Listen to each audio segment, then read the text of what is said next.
या सभागृहाला आणि महाराष्ट्राला मराठा समाजाच्या संदर्भात मी काय केलंय नीट माहिती आहे। मराठा समाजाला मी आरक्षण दिलं, या सभागृहाने दिलं, मी मुख्यमंत्री होतो, ते हायकोर्टात टिकवलं, जोपर्यंत मुख्यमंत्री होतो सुप्रीम कोर्टात ते टिकवलं।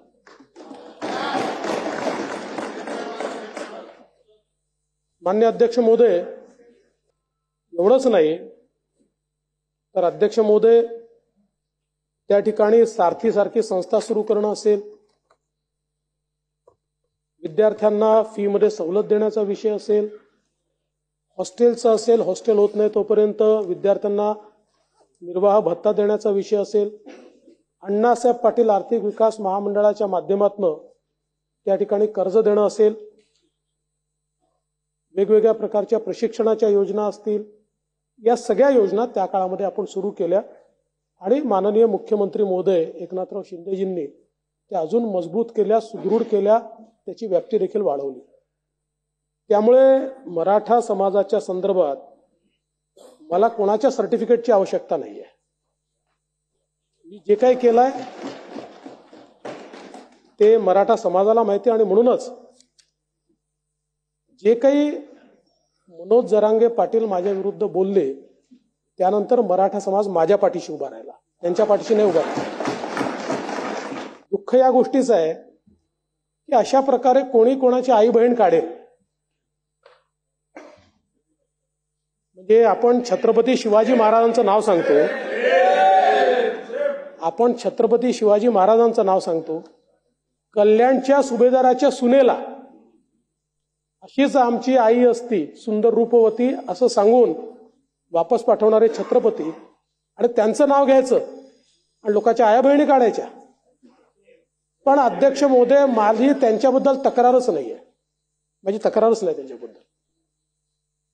खरं म्हणजे याच्या पाठीमागे कोण आहे तुम्ही म्हणालात ना, हे शोधावंच लागेल। असं आहे,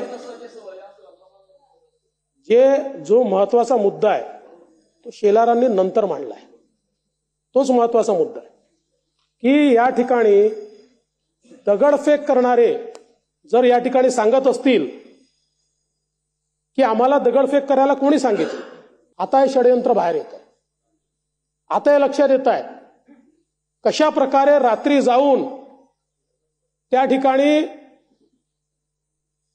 मनोज जरांगेंना वापस आणणारे कोण आहेत, त्यांच्या घरात जाऊन त्यांना भेटणारे कोण आहेत। अध्यक्ष महोदय, कोणाकडे बैठक झाली ते सांगतायत, मी नाही सांगत आहे, आरोपी सांगतायत। आता आरोपी सांगतायत की यांनी बैठक घेऊन सांगितलं दगडफेक करा।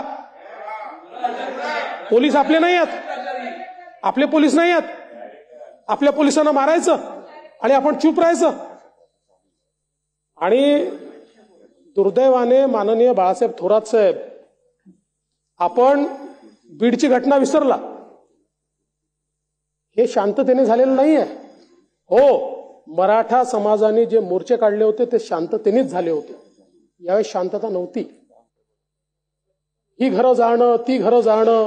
अध्यक्ष महोदय, जे काही या ठिकाणी कुठल्या स्तराला आपलं राजकारण चाललंय, म्हणजे आज आपण जर समाजाला विघटित करण्याचा प्रयत्न करणार असू, समाजाचे तुकडे करण्याचा प्रयत्न करत असू, अशा प्रकारचं राजकारण जर होत असेल, कोणासोबत फोटो निघतात त्यांचे, कोण सोबत दिसतात त्यांच्या, कोणाचे कार्यकर्ते म्हणत आहेत, कुठनं पैसा येतोय, येत आहे साहेब, सगळं येत आहे। शेवटी या गोष्टी लपत नाहीत, एक एक गोष्ट बाहेर येते, ती येणारच आहे।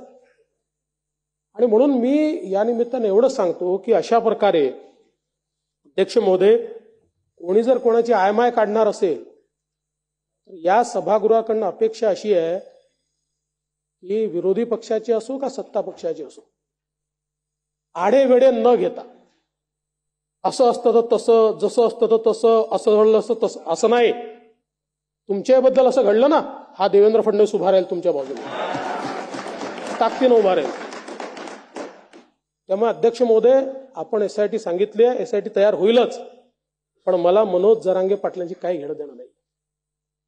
त्याच्या पाठीमागे बोलविता धनी शोधून काढला। जी स्क्रिप्ट त्या ठिकाणी बोलली गेली, काही लोक रोज ती स्क्रिप्ट बोलतात आणि ती स्क्रिप्ट त्यांच्याकडनं येते. आणि हे जे आता ज्या ज्या लोकांनी, अध्यक्ष महोदय या ठिकाणी सांगितलंय की आम्हाला कोणी कोणी काय काय सांगितलं. साहेब, वॉर रूम कोणी उघडल्या माहिती आहे आम्हाला, आता मिळाली आहे माहिती.